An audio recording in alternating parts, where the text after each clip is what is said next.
కొడుకు కోర్టెక్కుతాడు బెయిల్ ఇవ్వమని, తండ్రి కోర్టెక్కుతాడు నా ఐడెంటిటీ రివీల్ చేయొద్దు అని చెప్పి. రివీల్ చేయకపోవడం ఏంటి? ఆల్రెడీ బండి భగీరథ్, బండి సంజయ్ ఇద్దరు తండ్రి కొడుకులు అనే విషయం ఎవ్రీబడి నోస్. వాళ్ళకి సంబంధించిన వీడియోలు వాళ్ళ సోషల్ మీడియాలోనే హైలైట్ అయిన పరిస్థితి. తండ్రే తన కొడుకు గురించి చాలా సందర్భంలో మాట్లాడాడు. ఈ ఫోక్సో అయిన తర్వాత కూడా మాట్లాడాడు, నా కొడుకు పైన కావాలనే కక్ష సాధింపని అనేక సందర్భాల్లో మాట్లాడాడు. ఆయన రెస్టిగేట్ అయితే నా కొడుకు మీద అన్యాయంగా రెస్టిగేట్ చేశారని కూడా తను మీడియా ప్రెస్ మీట్ పెట్టి తన కొడుకు ఎందుకు రెస్టిగేట్ అయ్యాడు అనే దాన్ని ఆనాడే ఏదో అంటారు చూడు, తోటకూర దొంగతనం చేసిన రోజే కనుక కంట్రోల్ చేసి ఉంటే నేను ఇవాళ ఖైదీగా మరణశిక్ష పడేదాన్ని కాదని ఒక కొడుకు తల్లిని నిలదీశాడు అని ఒక ఓల్డ్ స్టోరీ మనకు ఉంటుంది. అట్లా అనేక సందర్భాల్లో అతను మాకు ఇంకా చాలా బయటపడుతున్నాయి. రాష్ట్ర డీజీపీ గారిని కలిస్తే ఇప్పుడు నేను మిమ్మల్ని అడగబోయే ప్రశ్న ఇదే. ఈ కేసు నమోదైన తర్వాత నెక్స్ట్ డే ఫస్ట్ రియాక్షన్ మీ దగ్గర నుంచే విన్నాం. వాట్ ద థింగ్ హ్యాపెండ్ ఆ బాలిక పైన కావచ్చు, ఆ తర్వాత ఒక మధ్యవర్తి రావడం కావచ్చు, వీళ్ళు బండి సంజయ్ ఇంటికి వెళ్ళడం కావచ్చు, ఇవన్నీ కూడా హ్యాస్టీజ్ మీరు మాట్లాడడం, బాధిత తల్లి మైనర్ బాలిక తల్లి నేను ఒక లెటర్ విడుదల చేయడం, హ్యాస్టీజ్ సేమ్ ఉన్నాయి. అందులో ఏ ఒక్క వర్డ్ తీయడానికి లేదు, ఏ ఒక్క వర్డ్ యాడ్ ఆన్ చేయడానికి లేదు. How it possible? అంటే మాకు ఇన్సిడెంట్ 8నే మా దృష్టికి వచ్చింది. దాన్ని కొంచెం మాకు తెలిసిన కాన్ఫిడెన్షియల్ సోర్సెస్ ద్వారా ఇదేనా జరిగింది, ఎట్లా జరిగింది అని మేము తెలుసుకున్నాం. ఇంకా 9వ తారీఖు నుంచి అదే మాట్లాడుతూ వచ్చాను. 9 కొన్ని విషయాల్లో నాకు క్లారిటీ లేకుండే, 10 కల్లా నాకు పూర్తి క్లారిటీ. మోడీ పర్యటన ఈ హైదరాబాద్ నగరంలో జరిగిన రోజే నాకు క్లారిటీ వచ్చింది. కాబట్టి ఈ కేసులో మొదటి నుంచి కూడా ప్రైమ్ ఎఫెసి ఉన్నది, నిందితుడిని అరెస్ట్ చేయాలి, రిమాండ్కి పంపాలి. చాలామంది చాలా ఆవేశంగా ఎన్కౌంటర్ చేయాలా, అందరిని ఎన్కౌంటర్ చేస్తారు కదా వీళ్ళు, మరణశిక్ష కదా. బండి సంజయ్ ఇంట్లో జరిగింది ఏంటి? అదే మరణశిక్ష అంటే మేము చెప్పాం, మరణశిక్షలు ఎన్కౌంటర్లు మేము అడగట్లా. ఖాళీ నేరస్తుడు పోక్సో చట్టం ప్రకారం అరెస్ట్ చేయాలి, అరెస్ట్ చేసి రిమాండ్కి పంపాలి. అట్లాగే విచారణ నిష్పక్షపాతంగా జరపాలి, ఎటువంటి ఇన్ఫ్లుయెన్స్కి గురి చేయొద్దు. కాబట్టి ఎటువంటి ఇన్ఫ్లుయెన్స్కి గురి కావద్దు, ఎటువంటి ఇన్ఫ్లుయెన్స్ దాంట్లో ప్రయోగించద్దు. ఇది చట్టం తన పని చేయడం అంటే. చట్టం ఉన్న వాళ్ళకి చుట్టంలా ఉన్నప్పుడు ఇటువంటి లొసుగులన్నీ కనపడతాయి. సో మాకు తెలిసింది ఈ కేసులో మనం క్రొనలాజికల్ ఆర్డర్గా చూస్తే అమ్మాయి జూన్లో పరిచయం అయింది. అమ్మాయి లండన్ వెళ్ళి ఇంటర్మీడియట్ చదవాలనుకునే టైంలో ఇక్కడ జూన్ జూలైలో మన కాలేజీలు ఓపెన్ అయిపోతాయి కదా. ఆమె ఇంటర్మీడియట్ లండన్లో చదవాలనుకుంది. లండన్ అంటే సెప్టెంబర్ అక్టోబర్లో అకాడమిక్ ఇయర్ స్టార్ట్ అవుతుంది. అక్కడ స్కూళ్ళు అయినా కాలేజీలు అయినా సెప్టెంబర్లోనే రీఓపెన్ అవుతాయి. ఆ కాలంలో అమ్మాయి ఇక్కడ ఏది అడ్మిషన్ తీయకుండా ఖాళీగా ఉన్న టైంలో తను పరిచయం అయ్యాడు, వెంటబడ్డాడు, ప్రేమిస్తున్నా అన్నాడు, పెళ్ళి చేసుకుంటా అన్నాడు. అట్లా వాళ్ళ స్నేహం ఏర్పడింది. నువ్వు లండన్ వెళ్ళడానికి వీల్లేదు, నువ్వు ఇక్కడే ఉండాలి, ఇక్కడే చదువుకుందాం, నన్నైతే పంపరు మా పేరెంట్స్, నువ్వు కూడా ఇక్కడే ఉంటే మన మైనారిటీ తీరాక పెళ్లి చేసుకుందాం, తర్వాత కావాలంటే వెళ్దాం. ఈ టైప్లో అతను మాట్లాడినట్లుగా వాళ్ళు మెసేజెస్ అవి ఉన్నాయి. అవి ఈ కేసులో వాళ్ళు సబ్మిట్ కూడా చేశారు. అట్లా చాటు ఉంది, అట్లాగే వీడియో కూడా ఉంది. ఏడ్చుకుంటూ నువ్వు వెళ్తే నేను బతకను, నువ్వు ఎమోషనల్గా నువ్వు లేకపోతే బ్రతకలేను, నువ్వు వెళ్తే నేను బ్రతకను. ఇట్లా ఆల్మోస్ట్ సెప్టెంబర్ అక్టోబర్ వరకు ఇవే నడిచాయి. అక్టోబర్ నవంబర్ డిసెంబర్ అంటే అమ్మాయి యాక్సెప్ట్ చేసింది తర్వాత, సెప్టెంబర్ తర్వాత అక్టోబర్ నవంబర్ డిసెంబర్ ఈ పీరియడ్లో వాళ్ళు తిరిగారు. ఇక వాళ్ళు ఇక అందరిలాగే లవ్ బర్డ్స్ లాగా తిరిగారు. అందులో అన్యూ అడ్వాంటేజ్ తీసుకున్నాడు అతను. అట్లా వాళ్ళు ప్రత్యేకంగా ఒక అపార్ట్మెంట్కి వెళ్ళారు. ఆ తల్లి ఇచ్చిన దాంట్లో అపార్ట్మెంట్ పేరు రాసింది ఆమె అనన్య ఫార్మ్స్ అని. రిసార్ట్స్లో కలిసారు 31 డిసెంబర్. అట్లా అక్టోబర్ నవంబర్ డిసెంబర్ ఎక్కడెక్కడ తిరిగారు. అబ్బాయి ఎక్కడెక్కడికి తీసుకెళ్ళాడు ఆ ప్లేస్లన్నీ అమ్మాయికి తెలిసినవి కాదు, ఆ అమ్మాయి సోర్సెస్ కాదు, అతని సోర్సెస్సే అవి కూడా. సో డిసెంబర్ 31 తర్వాత జనవరి 4 గొడవ పడి నిన్ను వదిలేస్తా ఆ టైప్లో మాట్లాడాడు. బట్ జనవరి 7 ఫోన్ చేసి మనకి బ్రేకప్ అని చెప్పాడు. మా పేరెంట్స్ ఒప్పుకోరు, రకరకాల ఏదో కొంచెం నార్సిసిస్ట్ బిహేవియర్ ఉంది అనేది వాళ్ళ ఫీలింగ్. సో ఇంకొక వాదన కూడా ఇక్కడ వినిపిస్తుంది, బండి భగీరథ్ వాళ్ళ ఫ్రెండ్స్తో బెట్ వేసి అమ్మాయిని ట్రాప్ చేశారు అనేది. ఎస్, మాకు తెలిసింది కూడా యాక్చువల్గా డిసెంబరు 31 వరకు వాళ్ళు బాగానే ఉన్నారు. జనవరి 7 బ్రేకప్ చెప్పాక అమ్మాయి వైపు నుంచి కానీ అమ్మాయి కుటుంబం వైపు నుంచి కానీ ఎలాంటి అగ్రెసివ్ స్టెప్స్ లేవు. ఆ అమ్మాయి డిప్రెషన్లోకి వెళ్ళింది. అంటే తనే ఇష్టపడ్డానని వెంటబడి వచ్చి ఇప్పుడు ఇలా బ్రేకప్ చెప్పాడు అనే దాంట్లో అమ్మాయి బాగా డిప్రెషన్కి గురైంది. ఆ అమ్మాయిని చూసుకోవడం ఆ పేరెంట్స్కి సరిపోయింది. అసలు వాళ్ళకి మనం పెళ్ళి కోసం డిమాండ్ చేద్దామనో ఇంకా డబ్బులు వాళ్ళు ఆరోపించినట్టు వాళ్ళు ఎదుర్కొంటున్న ఆరోపణ ఏదైతే ఉందో దాని ప్రకారం డబ్బులు అడుగుదామనో లేకపోతే పెళ్ళిని కోరుదామనో ఇంటెన్షన్ వాళ్ళకి లేదు. కాబట్టి అమ్మాయి డిప్రెషన్లో ఉన్నప్పుడు ఆ పాప కోసం వాళ్ళు చాలా తాపత్రయపడ్డారు. ఎంత కాపాడుకుందామని చూసినా కూడా అమ్మాయి 2 సార్లు సూసైడ్ అటెంప్ట్ చేసింది. ఒకసారి చేయి కోసుకుంది, ఒకసారి ఫినాయిల్ తాగింది. అయితే అప్పుడు కూడా మా అమ్మాయి ఆత్మహత్యకి కారణం బండి భగీరథే కదా, అతని మీద కేసు పెడదాము అనే ఆలోచన వాళ్ళకి లేదు. ఆ తర్వాత ఫిబ్రవరి 24న నిర్మల్లో ఒక ఉల్టా కేసు పెట్టారు వీళ్ళపైన, ఈ అమ్మాయి పైన, మైనర్ అమ్మాయి పైన. ఆ అమ్మాయి మోసం చేస్తుంది, అమ్మాయి హెరాస్ చేస్తుంది, బ్లాక్మెయిల్ చేస్తుంది అని. కానీ ఆ కేసు ఎఫ్ఐఆర్ కాలేదు. ఇచ్చాక వీళ్ళ దృష్టికి వచ్చింది. వీళ్ళకి దృష్టికి పోలీసులే తెచ్చారు, నిర్మల్ పోలీసులే తెచ్చారు. కానీ అది ఎఫ్ఐఆర్ కాదు, వీళ్ళు ఏదో చెప్పేసి ఉన్నారేమో. ఆ తర్వాత అదేం కాల. ఇప్పుడు మిగతా హనీ ట్రాప్ అయినట్టుగా అది కాలేదు. తర్వాత ఒక ఇనాగ్రేషన్ జరిగితే ఆ ఇనాగ్రేషన్కి వీళ్ళ కామన్ ఫ్రెండ్స్ అంతా హాజరయ్యారు. అది మరి ఎవరు పిలిచారు ఏంటి అంత డీటెయిల్స్ నాకు తెలిపారు. ఒక దగ్గర గ్యాదర్ అయ్యారు ఒక అకేషన్లో. బండి భగీరథ్ ఫ్రెండ్స్, దాంట్లో ఈ అమ్మాయి ఫ్రెండ్స్ కూడా.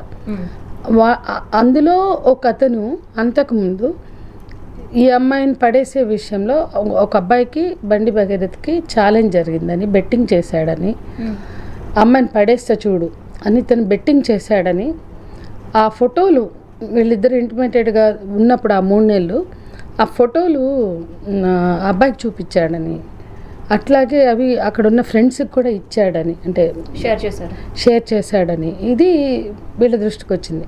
ఎవరో కదా ఆ అబ్బాయి చెప్పాడు. బండి భగీరథ్ ఎవరైతే షేర్ చేసిన సెకండ్ పర్సన్ ఎవరైతే ఉన్నారో, ఎవరితో ఛాలెంజ్ చేశాడో, ఎవరితో బెట్టింగ్ చేశాడో అతను కూడా షేర్ చేసినట్లుగా వాళ్ళు చెప్తున్నారు. అంటే విషయాలన్నీ అమ్మాయిని అడిగినట్లుగా, అమ్మాయి దృష్టికి తెచ్చినట్లుగా. అప్పుడు అమ్మాయి అప్పటిదాకా డిప్రెషన్లో, అంటే నాకు ఇంత మోసం ఎందుకు చేశాడు అన్న బాధలో ఉండి డిప్రెషన్లో ఉన్న అమ్మాయి కొంచెం మొదటిసారి అసలు నా చుట్టూ ఏం జరుగుతుంది అని ఆలోచించి, అంటే నన్నే బ్లేమ్ చేస్తాడా, నా ఫోటోలే ఇచ్చేస్తాడా, నా ఫ్రెండ్స్ ఆడపిల్లలు కూడా పంపాడు వీళ్ళ కామన్ ఫ్రెండ్స్కి. సో ఇది డేట్తో సహా మనకి ఫిబ్రవరి ఈ నిర్మల్ కేసు తర్వాత మార్చి పీరియడ్లో ఈ సర్క్యులేషన్ అనేది జరిగింది. అక్కడ అమ్మాయి బాగా ఎఫెండ్ అయింది. లేదా ఆమె కుటుంబం అసలు ఏంటి, ఇతను ఇప్పుడు ఇట్లా పంచుతున్నాడు, వద్దనుకున్నాడు, బ్రేకప్ చెప్పాడు, మన అమ్మాయిని మనం ఏదో సంజాయించుకుని అమ్మాయిని నచ్చ చెప్పి తిరిగి మళ్ళీ లండన్ పంపించుకుందాం అనే ఆలోచనలో వాళ్ళు ఉన్నారు. అందుకని వాళ్ళకి కేసులు పెట్టే ఆలోచన, నిజానికి మొన్న కూడా వాళ్ళు కేసులు పెడదాం అనుకోలే.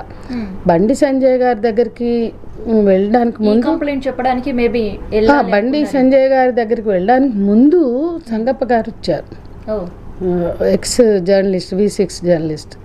సంగప్ప గారితో మాట్లాడినప్పుడే వీళ్ళు అన్నీ చూపించారు. 21 సంగప్ప వచ్చారు, అన్ని ఆధారాలు, చాట్లు, వీడియోలు అన్నీ చూపించారు. ఆ తర్వాత సంగప్ప నేను బండి సంజయ్ గారితో మీటింగ్ ఏర్పాటు చేస్తాను వెళ్ళిపోయాడు.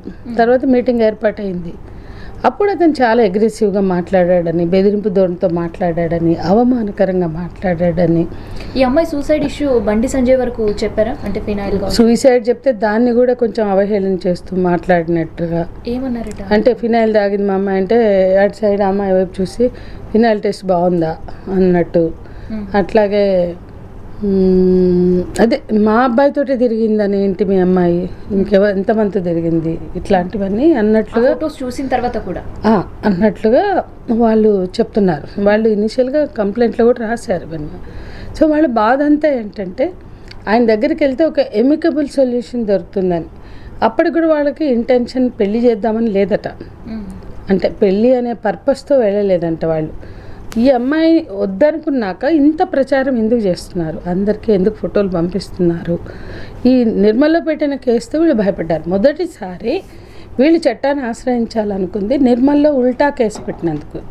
అమ్మాయి ఎవరిని బ్లాక్మెయిల్ చేయాలో బెదిరించాల, చిన్న పాప 17 ఏళ్ళ అమ్మాయి. ఆ 18 నిండైన అమ్మాయి ఏదో బ్లాక్మెయిల్ చేసినట్టుగా బెదిరించినట్లుగా మాట్లాడితే రేపు ఇంకేం జరుగుతుందో, మన పిల్లకి ఏంటి ప్రొటెక్షన్, ఇప్పుడే ఇట్లా పెట్టారు ఇంకా రేపు ఇంకేమైనా చేయొచ్చు అన్నట్లు వాళ్ళు ఆలోచించి ఒక అడ్వకేట్ దగ్గరికి వెళ్తే సంహం అడ్వకేట్ దగ్గర నుంచే ఇన్ఫర్మేషన్ వాళ్ళకి వెళ్ళింది సంజయ్ గారికి. ఇక తర్వాత ఇదంతా అయింది. ఇక ఆయన బెదిరింపు ధోరణితో మాట్లాడారు కాబట్టి ఇక మనం కేసు పెట్టాలి అన్నారు. మరి ఆ కేసు పెట్టాలన్నప్పుడు ఎవరి సహాయం అయినా తీసుకుని ఉండొచ్చు, లాయర్లు కానీ ఇంకెవరైనా. ఇప్పుడు వాళ్ళు ఒక రాజకీయ నాయకులు అయితే ఇతర రాజకీయ నాయకుల అంతే కదా, ఒక పార్టీలో వాళ్ళు అన్యాయం చేస్తుంటే దానికి ఆపోజిషన్ పార్టీలో ఇంకెవరైనా మనకి హెల్ప్ చేస్తారు కదా, మనకి రక్షణ ఇస్తారు కదా. మనకి ఎవరో ఒకళ్ళు ఇప్పుడు అంత పెద్ద నాయకుడిని ఢీ కొనాలంటే కేంద్ర హోంశాఖ సహాయ మంత్రిని ఎవరో ఒక గట్టి మనిషి వీళ్ళకి కూడా కావాలిగా, లేదా కొంతమంది కావాలి, లేదా ఎవరైనా లా తెలిసి గతంలో పరిపాలనలో ఉన్న వాళ్ళు ఎవరైనా కావచ్చు. సో వాళ్ళు ఎవరెవరిని సహాయం కోరారో లేకపోతే ఎవరు సహాయం ఇచ్చారో నాకైతే తెలియదు, కానీ మొత్తానికైతే వాళ్ళు కొంత టైం తీసుకున్నారు. ఏప్రిల్ 23 బండి సంజయ్ గారిని కలిశారు, మే 8 వీళ్ళు కంప్లైంట్ రిజిస్టర్ చేశారు. ఒక్కటి మాత్రం స్పష్టం, మే 8 హనీ ట్రాప్ కేసు కూడా రిజిస్టర్ అయింది. రెండు కొన్ని గంటల తేడాతో ఒకే డేట్తో రిజిస్టర్ అయినాయి. హనీ ట్రాప్ కేసు పెట్టడం మాత్రం అధికార దుర్వినియోగం. ఒక మైనర్ గర్ల్ ఆమె మ్యూచువల్ కన్సెన్సెస్తో రిలేషన్షిప్లో ఉన్న అతనిదే బాధ్యత, అతను నేరం చేసినట్లే అని చట్టం చెప్తున్నప్పుడు రీసెంట్గా మోనాలిసా కేసులో కూడా పెళ్లి చేసుకున్నా కూడా షీజ్ అ మైనర్ అని చెప్పేసి ఆయన్ని అరెస్ట్ చేసిన పరిస్థితి చేశారు. ఇంకొక కేసు జనగాంలో మా దగ్గరికి వచ్చింది, అమ్మాయిని కూడా పెట్టించాము. అమ్మాయి పెళ్ళే చేశారు, పెళ్ళి చేసాం కదా అని 16 ఏళ్ళ అమ్మాయిని 16 నుండి 17 పడ్డాయి. ఆ అమ్మాయిని భర్త దగ్గరికి తల్లి అన్నలే పంపిస్తే మా దగ్గరికి వచ్చారు. అప్పుడు మేము జనగాం పోలీసులతో మాట్లాడి అమ్మాయిని హోమ్లో పెట్టి, అది పెళ్ళే కానీ అమ్మాయి మైనర్ కదా, పెళ్ళి చెల్లదని పేరెంట్స్ మీద కేసు అయింది. ఎవడైతే రేప్ చేయబోయాడో అదేంటి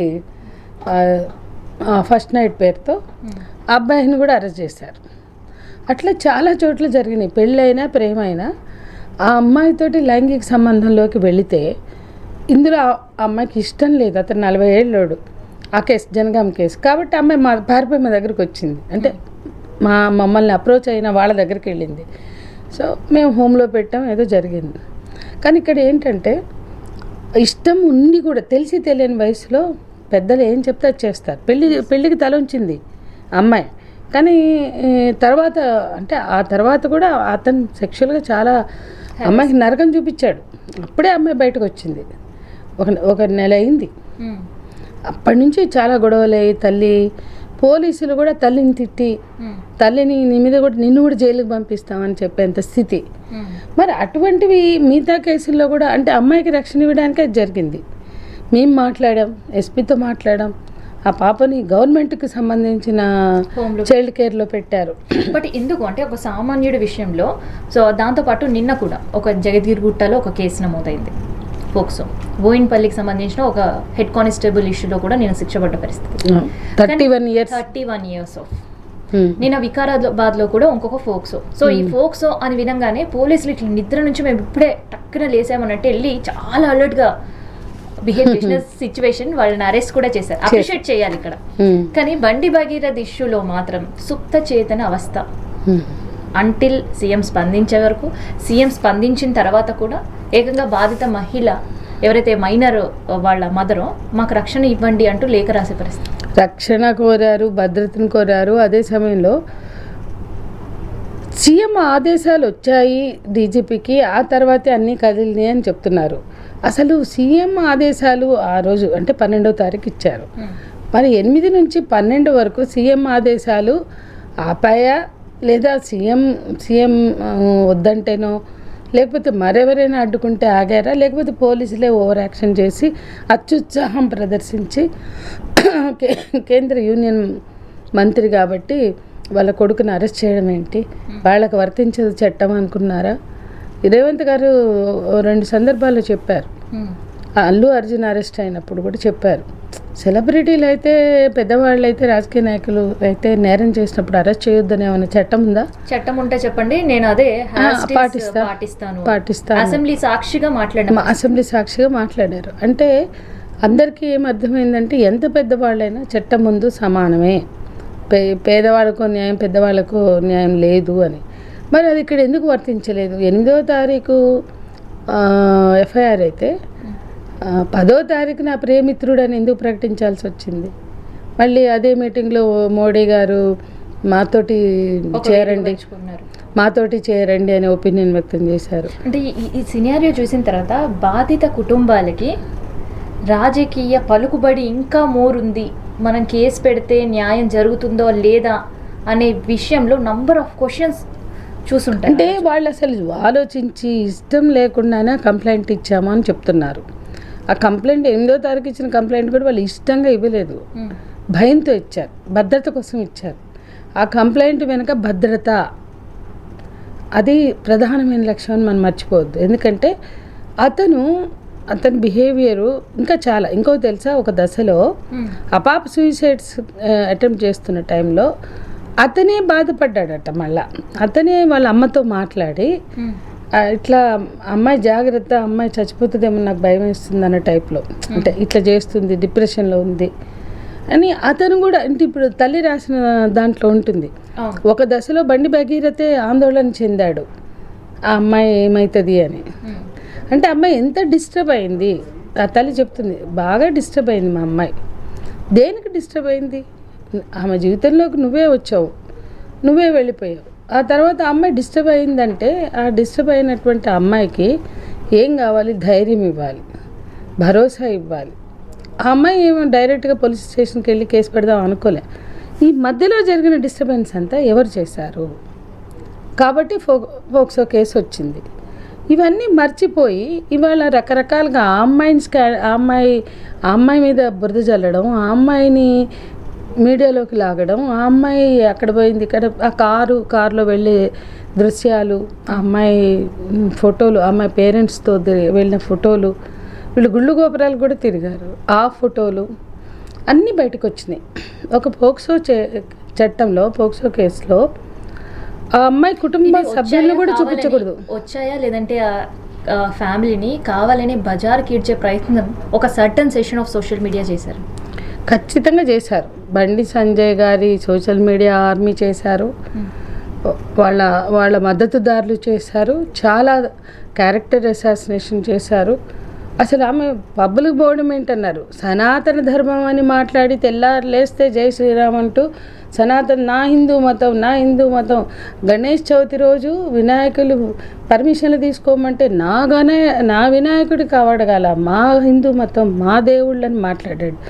అంత సనాతన ధర్మం వల్లించే బండి సంజయ్ కొడుకు ఎందుకు పబ్బులకు పోతున్నారు, ఎందుకు క్లబ్బులకు పోతున్నాడు అని కూడా ఎవరు ప్రశ్నించరు. ఆ అమ్మాయి మీద అటాక్ చేసేవాళ్ళు మంత్రి గారి కొడుకు పోవచ్చా? మరి అంత అది కూడా సనాతన ధర్మం అని అంత మాట్లాడి అంత గగ్గోలు పెట్టే వాళ్ళు పోతారా పబ్బులకి? ఆ ప్రశ్న కూడా రాకపోవడం అంటే మనం ఎంత బయాస్డ్గా ఉన్నాం, మనం ఎందుకు ఆలోచించలేకపోతున్నాం? ఇవన్నీ ప్రశ్నలే.